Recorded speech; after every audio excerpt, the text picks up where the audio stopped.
Seat belt ధరిస్తానని, తాగి వాహనం నడపకుండా మా తల్లిదండ్రులకు, మా అన్నదమ్ములకు, మా చుట్టుపక్కల వారికి అవగాహన కల్పిస్తానని మరియు మా ప్రాణాలను మరియు ఇతరులను 9 డేస్ ప్రజాపాలనలో భాగంగా ఇవాళ ఎరైవల్ ప్రోగ్రాం కండక్ట్ చేయడం జరుగుతుంది.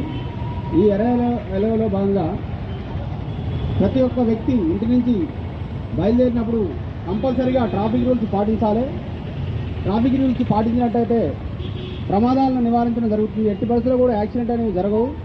అదేవిధంగా ప్రతి ఒక్కళ్ళు కూడా టూ వీలర్ నడిపేటటువంటి ప్రతి ఒక్క వ్యక్తి కూడా హెల్మెట్ ధరించాలి. అదేవిధంగా కారు నడిపేటటువంటి కారులో కూర్చున్న ప్రతి ఒక్క వ్యక్తి కూడా సీట్ బెల్ట్ ధరించాలి. ఈ రూల్స్ అనేవి పాటిస్తే కంపల్సరీగా మనం యాక్సిడెంట్ అనేది చాలా వరకు తగ్గించగలుగుతాము. దీన్ని దృష్టిలో పెట్టుకొని ఇవాళ స్కూల్ పిల్లలతో